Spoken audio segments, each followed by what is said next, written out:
sa usaping impeachment. Oo, impeachment ni VP Sara. Ayan na nga. Si VP Sara po ay nag-file ng petition para katulad din ng ginawa natin na una kasi tayo nag-file ng petition for temporary restraining order, certiorari, para hindi matuloy itong itong impeachment kay VP Sara dahil feeling natin with the guidance of our legal counsel si Attorney Torion excuse me, si Attorney Torion at saka si dating Secretary Delgra na sobrang talino, ipinaliwanag nila sa amin bago kami pumirma dun sa petisyon, ipinaliwanag nila sa amin kung ano ba talaga yung laman ng petition. Ito yung importante sa lahat, apakakapal noong noong petisyon.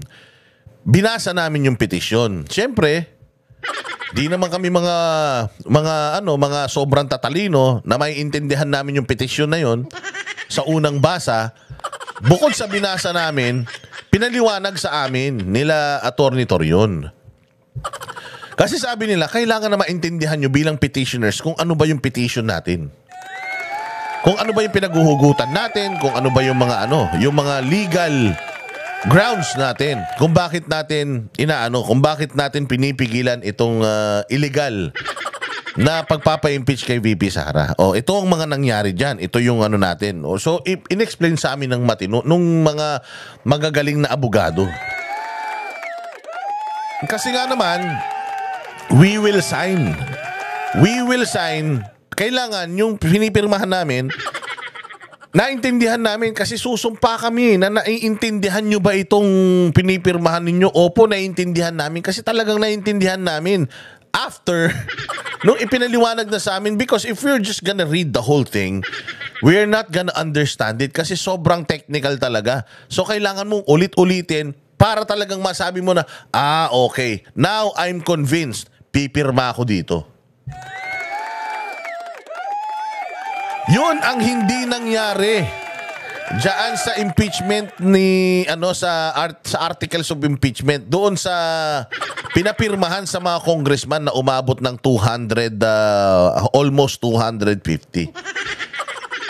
Naniniwala ang grupo ng mga abogado, ipinaliwanag din yan ni Attorney Vic na kung ang isang tao ay iintindihin niya yung laman ng libu-libong pages, at the most, ang makukuha mong pirma for that day ay 90 na tao lang.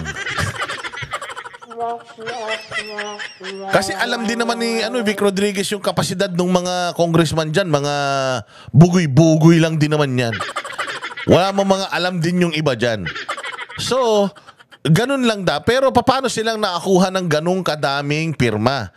Illegal yung pagkukuha ng pirma. Kasi nga may sinasabi sila na yung pirma daw ay dahil daw may mga ayudang pinangako, may mga akap na ipinangako, mga ganyan. Kaya nagsipirmahan silang lahat. Therefore, hindi nasunod yung proseso na yung impeachment, yung mga pumirma doon ay naintindihan nila or verified yung dokumento ng impeachment. So yun, doon tayo nagsisimula. Kasi sasabihin ko sa inyo kung paano kami nagsimula. Kaya kami nag-sign as petitioner diyan sa unang-unang TRO request or TRO diyan sa Korte Suprema. Yung final namin nila Attorney Torion. So inintindi namin ng maigi bago kami pumirma at talagang kasama kami dun sa proseso noong pagsasampa ng kaso. At sinundan yon ng petisyon ni VP Sara. Mabuti naman. Kasi ito si VP Sara, mahiyain masyado. Para sa kanya, self-serving kung ako ay magpipetisyon. Para sa kanya, self-serving. Pag ako nagpetisyon, it's self-serving. Parang umiiwas lang ako. Pag nagpetisyon ako, parang umiiwas lang ako Kaya hindi ako nagpipetisyon. Pero siguro, nung nagpetisyon tayo, naintindihan niya na, oo nga, siguro dapat ko na rin questionin. Kasi tinatrabaho din naman nila ako, di questioning ko na yung klase ng pagtatrabaho nila sa akin. Lalaban na ako. Kaya nagpetisyon na din si VP Sara at ang pinakamaganda rito, ang lead counsel niya sa kanyang petisyon ay putya mabigat. PRRD, Attorney Rodrigo Roa Duterte at saka attorney yung tatay ni Man Scarpio. Mabigat ito. Talaga namang kakabahan ng mga bombelyas na mga kongresista. Oo. Pero ayun na nga, si Inday Sara kasi ayaw niya supposedly gawin ito pero kailangan niya nang gawin. Why? Kasi pag hindi niya ginawa ito, binitray niya yung mga kababayan natin. Binitray niya in what sense? Ma'am, alam mo nang mali ito eh. Tapos hindi mo lalabanan nito. Dapat labanan mo na ito full blown head on. Hindi naman ibig sabihin yan, ma'am. Hindi naman ibig sabihin yan, nag-ano ka na hindi mo kayang ipagtanggol yung sarili mo or ipaglaban yung sarili mo eh. Kayang-kaya mo ipaglaban yung sarili mo sa impeachment court because naniniwala kami, wala kang kasalanan. Pero, labanan mo yung mga maling ginagawa nila kasi pag hindi mo nilabanan yan, masasanay sila. Uulit-ulitin nila yan sa lahat ng mga future vice presidents and president. Tandaan natin, yung iba rito, mga young goons, mga bagito pang mga congressman, di natin alam kung gaano pa katagal na magstay yan sa kongreso para mangulimbat.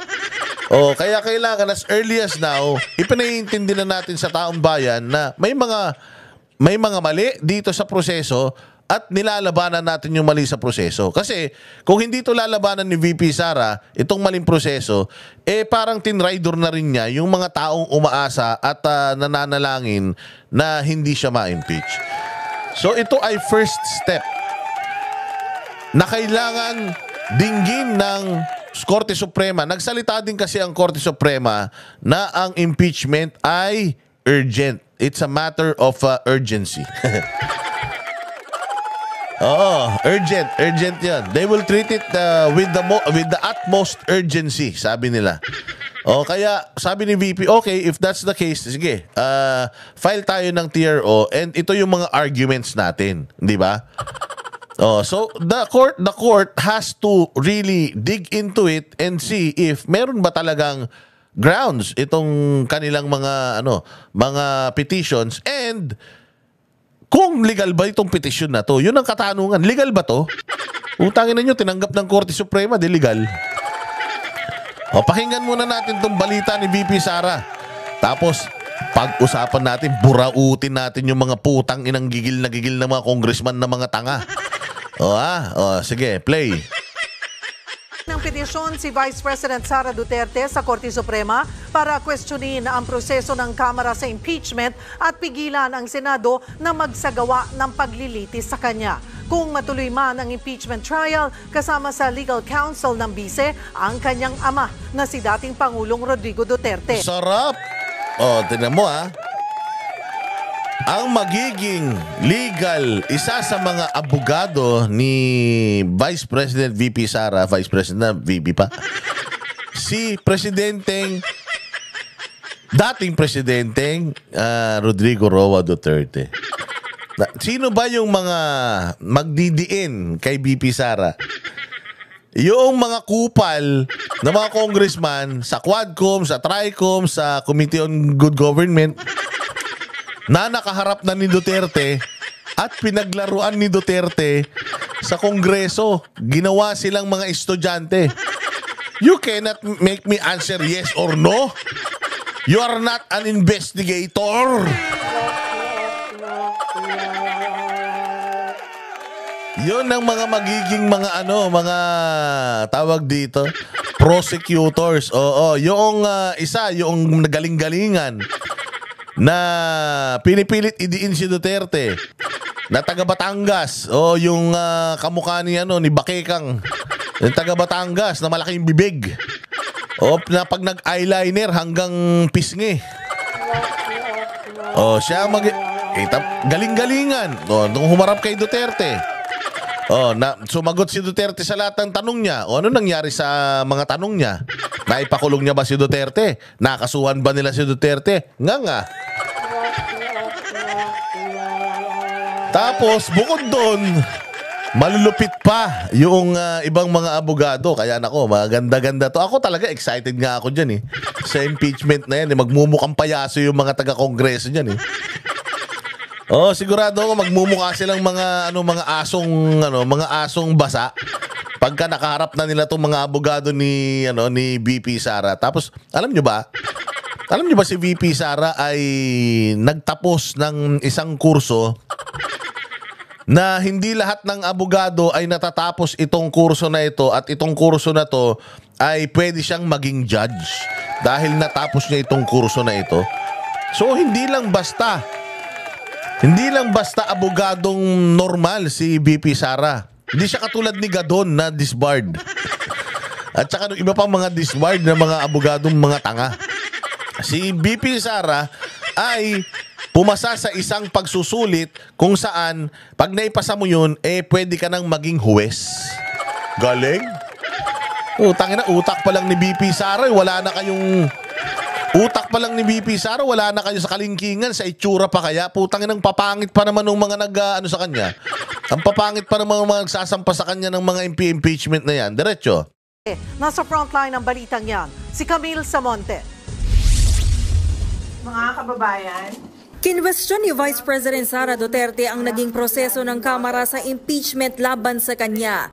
Sa petisyong inihain niya sa Korte Suprema, hiniling ng bise na maglabas ng temporary restraining order at writ of preliminary injunction para pigilan ang Senado na isagawa ang impeachment trial sa kanya.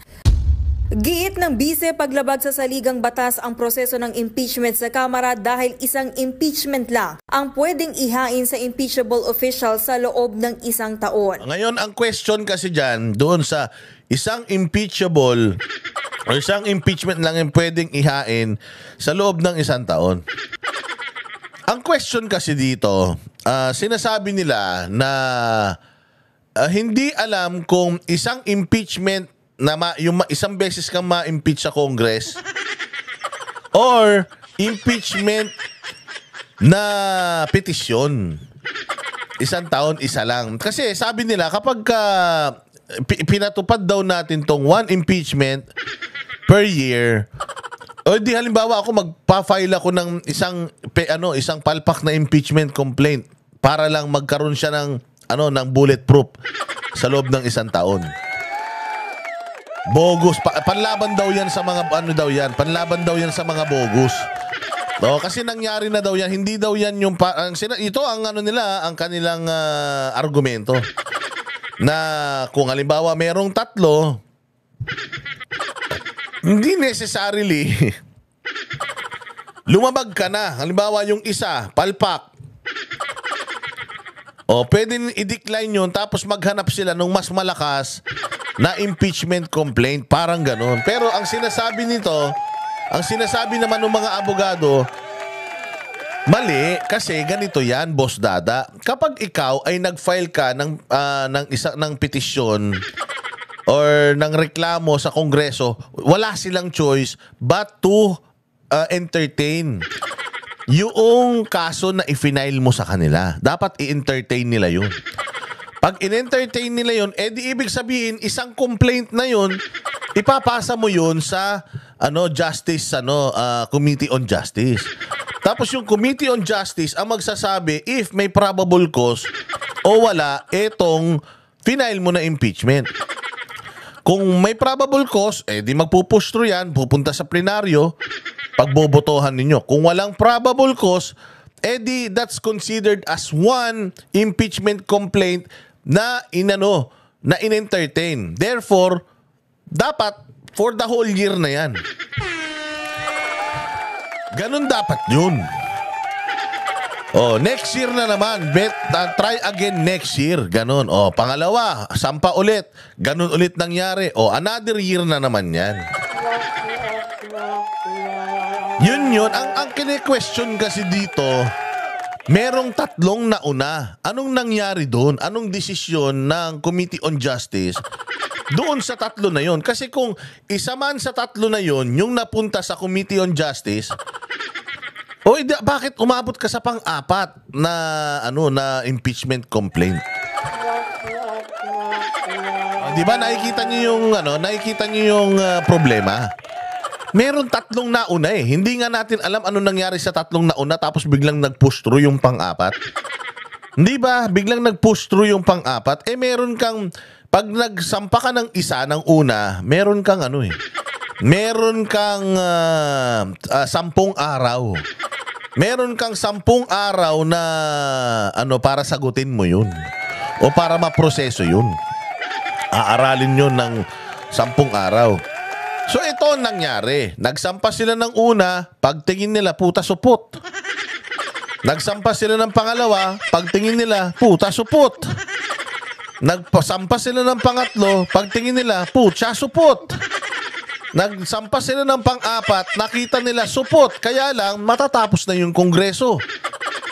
Kapag hindi nakapag-push ng impeachment kay VP Sara ngayong Congress na to, malabong makakapag-push ng impeachment next Congress. Bago na yung mga nasa Kongreso. Kaya minadali na nila ito. Ni-railroad na nila ito. Pinapirmahan na lang nila ito sa mga congressman. Tapos pinangako kung ano-ano kaya pumirma kagad para ma-transfer na yan kagad sa Senado. Bantakin mo that same day. Natapos nila lahat ng proseso na yon, di ba? Tama ba yun? That same day, na-endorse sa Committee on Justice, kung na-endorse man. Nakahanap ng probable cause ang Committee on Justice. Dinala sa plenaryo nila, tapos doon nagkapirmahan sa plenaryo. Isang araw lang, nakakuha sila ng daan-daang mga pirma. Anong klaseng kalokohan yan? Yun yung mga nakikita natin na mali. Kayo talaga, hindi kayo marunong eh. Bopols kasi kayo eh. Mga ingot kayo eh. Kaya yung mga vlogger ni Bongbong walang alam sa mundo eh. Di nila kaya ipaliwanag yan. Putang ina ka paano. Simple lang ang trabaho nila. Basta, sirain natin si Duterte tsaka si Inday Sara. Kasi doon tayo binabayaran ng mga taxpayers money. Ganun. O, diretso. Hindi rin daw agad na aksyonan ng Kamara ang naunang 3 impeachment complaint na inihain laban sa kanya.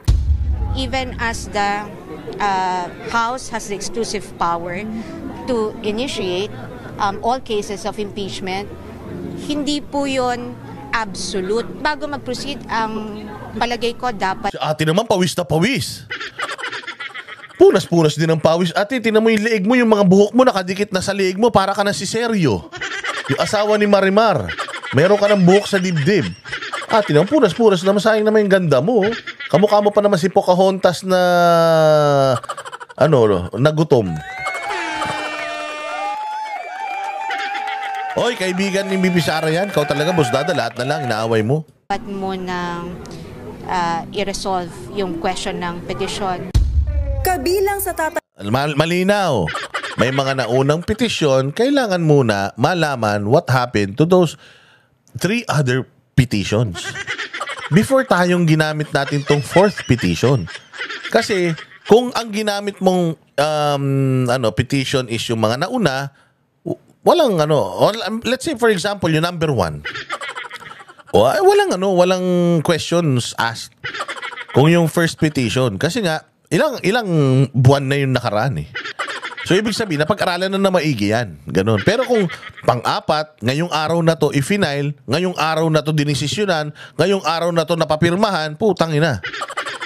Ang tatalino nyo naman. Paano nangyari yan? Yung legal counsel ng bise ang kanyang ama na si dating Pangulong Rodrigo Duterte. Ngayon may 3 petisyong nakabinbin sa SC kaugnay ng impeachment ni VP Sara. Samantala, nakikipag-ugnayan na raw ang Senado sa Office of the Solicitor General para makapagkomento sa inihaing petisyon.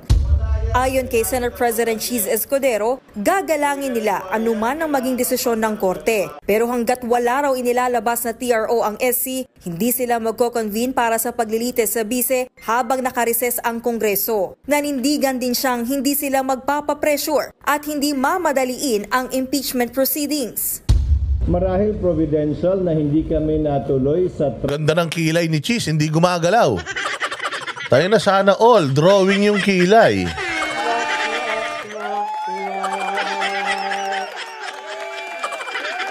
Ang pogi ni Cheese Escudero. Oo, medyo parang nagbarnis si Chis Escudero. Kasi balita ko yung mga dating ginamit do binarnisan eh.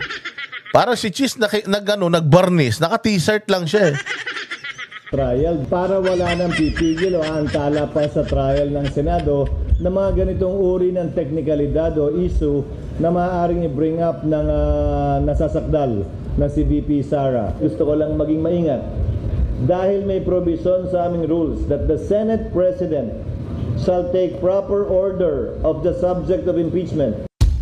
Pero pagtitiyak ni Escudero, oras na magbalik sesyon ng Senado sa June 2, tatalakayin na nila ang mga aamyendahan sa impeachment rules. Inihahanda na nga raw nila ang session hall kung saan gaganapin ang paglilitis. Naghahanap na rin sila ng supplier para sa robe na susuotin ng mga senador na uupo bilang hukom.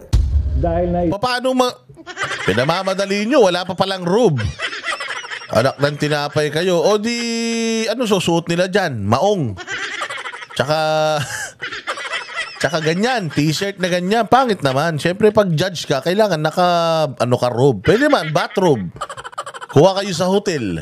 isampa na ang impeachment, may katiyakan na magkakaroon ng impeachment trial at kailangan itong paghandaan ng Senado.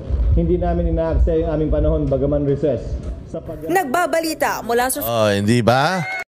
Kami ang boses ng masa, hindi natatakot.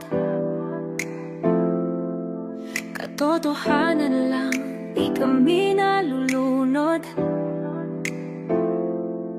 Walang bahid ng sismis, lahat ay totoo. Kahit sino ka pa, pag mali ka babanatan ka. Walang pinipili kulay, wala kaming kinikilingan. Basta para sa bayan, kami lalaban. Pag tama palapakan, pag mali banatan. Di matitinag, di matatakot, para sa bayan tuloy ang sigaw. Sa harap ng kamera, walang halong takot. Mga baluktot, lahat kayo'y tutumba.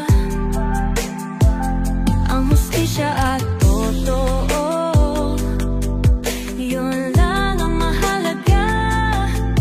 Kahit sinong harang, di kami matitinag.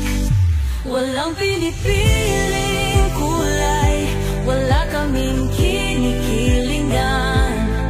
Basta para sa bayan, kami lalaban.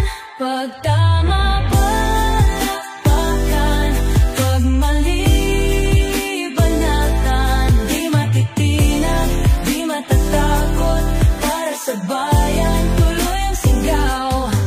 Kung nasa tama ka, ikaw ay aming kasama. Pero pag mali ka, handa ka na bang mabasag? Banateros kami, walang inuunan. Dahil bayan muna, bago ang sarili.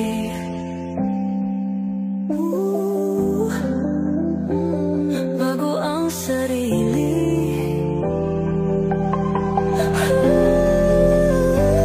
Pag tama palapakan, pag mali banatan.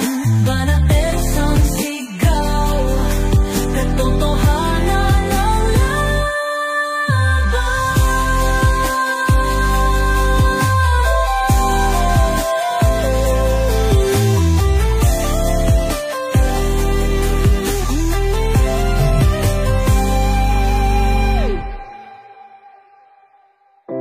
sa harap ng kamera,